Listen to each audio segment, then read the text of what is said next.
Hi guys! Magandang gabi. Welcome back dito sa Gandara SRU channel for Showbiz Update. Andito na naman nga po akong muli nagbabalik ang nagmamaganda ninyong katismosang Kim Pao upang maghatid sa inyo na latest update at fresh happenings patungkol kay Kim Chu and Paolo Avellino. And para nga sa gabing ito, ang tatalakayin natin at pag-uusapan ay may kinalaman guys sa movie ng Kim Pao. So, are you excited na ba sa mga pasabog ng Kim Pao? At meron pa ba kayong mga inaasahan na mga mangyayari sa movie na hindi po napakita sa trailer?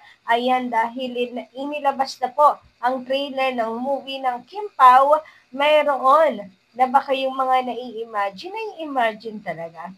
But before that, sa mga hindi pa nakaka-subscribe dito sa ating channel, maaari lamang na pindutin po ninyo ang subscribe button at notification bell na nandiyan sa baba para mag-updated ka at ma-notify tuwing may bago po tayong chika at balita hinggil sa Kim Pao. Basta mga balita na may kinalaman kay Kim Chu and Paula Avellino, sasagot na po natin yan.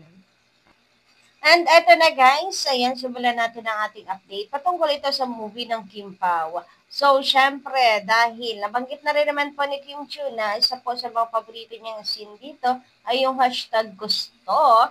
So, mainit ngayon na pinag-uusapan kung mayroon nga bang rated SPG. Rated SPG talaga. May bongga na ano talaga na scene doon sa may Love Will Make You Disappear. So, magkakaroon nga ba? And I think yes, dahil parang mga nauna pong spoil nila Direct Chad, parang meron talaga eh. So, pakinggan nga natin ang chika ng Abante News. Abante News. Tingin mo nagtikiman sila sa Doon? project? Kasi may, di ba? Baka naibigay Hindi, talaga. ikaw nga, kung gusto mo, sana may tikiman factor din silang dalawa. Abangan natin. Kasi yun ang sinasabi niya eh, na gusto niyang. Abangan natin baka merong part sa pelikula, may eksena sa pelikula na medyo serious na magkakatikiman na sila. Yung hinihingi ni Kim na gusto niya ng ex. O tingin ko naman meron, may bibigay na gano'n. Pero more on, kahit medyo naughty, parang pambata pa rin ito, no? Yung My Love Will Make You Disappear. Kaya lang meron kasing word na sex. Yun nga eh, hindi ko, magagawa naman ng paraan yun sa actual na pelikula, siguro pwede. Oo nga. So hindi siya general pattern. Parental guidance. Pwede sa okay na yun. Hindi mo manunod yung mga baby. Hindi lang maiintindihan yun, Mario. So, ayan guys, medyo mahaba-haba yung talakayan na yan.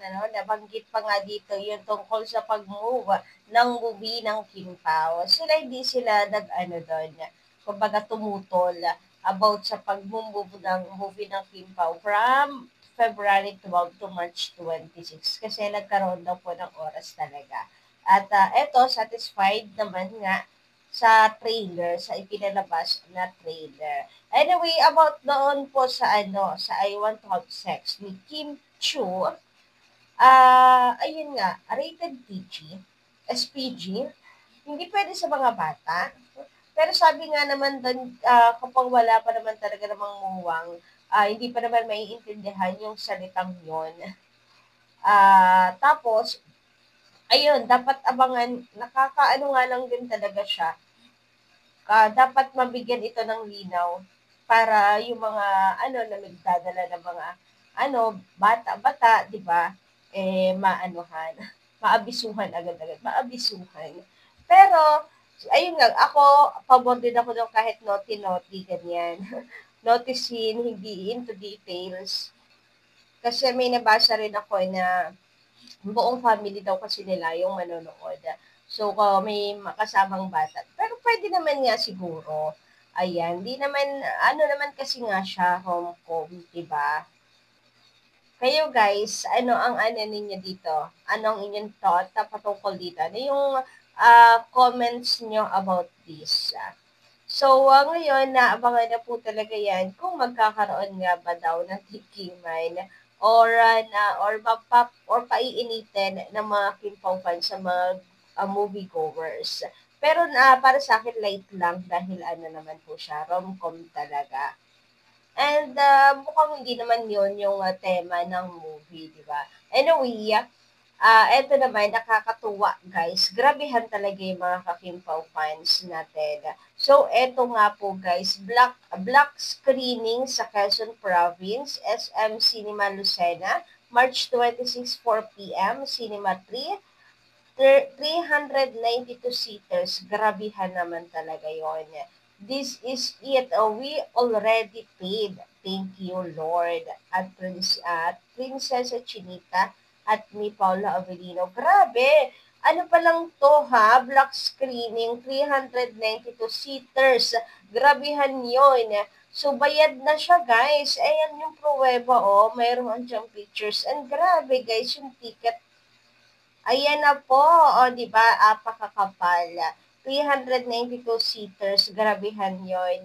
Saludo talaga. So, sino ang mga dyan, present sa Quezon Province, Lucena City? Thank you so much pala sa mga Kakimpaw fans natin. Nagrabe po yung effort talaga naman po. Pagmamahal at suporta kay Kim Chiu and Paolo Avellino or sa Kimpaw. Abaw at nagbabayanihan po talaga ang mga fans, ang mga Kimpaw fans. And guys, hindi talaga malabo na mag-blockbuster po ang movie ng Kimpaw. Uy, nakakatuwa at nakaka-excite na nakakakaba.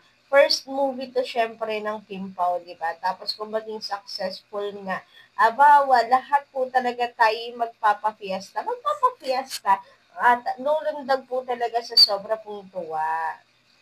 Samantala, sabi ni Leon Shah Talian, magandang gabi, there's magic in Kimpaw. Whatever Kimpaw go, uploaded sila. Hindi maarte. So, ayan. May magic po talaga sa Kimpaw. Yung chemistry nga po nila, tinginan pa lang may spark na eh. Pati tayo nadadamay, nakukuryente din. Ang lakas, grabihan yon. May magic po talaga sa tandem ng Kimpaw na hindi mo ma-explain, basta ang dami po nilang napapasaya, ang dami po nilang nai-inspired. Alam mo yung tipong ano ka talaga magiging energetic din. Lalo na kapag kami mga ayuda about sa Kimpaw. And kung kahit nasaan si Kim and Paolo, talaga naman pong nakabuntot ang atin pong mga ka-fandom. So kahit mapa-solo event pa man yan, kahit sa ibang bansa pa man yan, apay nakakasunod po talaga. Ang TARP, guys, nakabandera talaga winawagayway para ipakita kay Kim and Paolo at iparamdam yung atin pong suporta. And ang nakakatuwa naman kay Kim and Paolo, sobra nilang na-appreciate.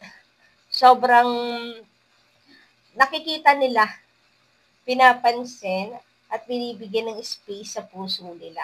Actually, si Paolo Avellino ay excited pa na makita po yung mga banners natin.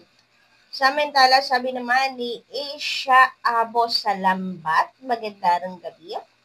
Tama ka dyan, Ma'am Gandara. Baka sila yung OA at maarte. Same ng idol nila. Grabe sila. Baka yung idol nila ang maarte. Naku, wag na po natin ibalik sa kanila or sa idol nila. Ayan na po natin ang karma mismo ang maghiganti talaga. Ang best na revenge po natin sa kanila ay ang success ng Kimpaw. Kasi mapapagod lang sila sa pinaggagawa nila. Eto pa. Kaya sa totoo lang, talaga naman na Ma'am Gandara, hindi lang sa pangbabash. Kung ako yan, ang dahilan ng pagkaayaw ni Pao kay, ulitin nga natin. Kaya sa totoo lang talaga, Ma'am Gandara, di lang sa pangbabash, ang dahilan ng pagkaayaw siguro ni Pao kay, may sobrang mga words kasi, kaya parang hindi natin maintindihan. So, i-interpret na lang natin hanggang sa kaya ko po. And walang mali doon. Lahat naman po tayo nagkakamalit, nagkaka-typo error. Anyway, ayun nga, ang dahilan ng pagkaayaw ni Pao kay kay Ate Girl dahil sa kaartehan niya at hindi sa ma-appeal hindi siya ma-appeal kay Pao. Actually, wala talagang pakialam si Paolo Avellino sa itsura. Si Paolo Avellino, Siya yung taong bonus na lang talaga yung kagandahan. Yes, ma-attract ka sa itsura, pero mas nai-inlove siya. In love, iba yung attract sa in love eh. Mas nai-in love si Paula Avellino pag nakilala na niya yung personality ng isang tao. Anyway, hanggang dito lang muna ang ating update. Maraming salamat guys sa pakikinig and don't forget to click the subscribe button and notification bell para po sa iba pang mga balita. Maraming salamat, babush!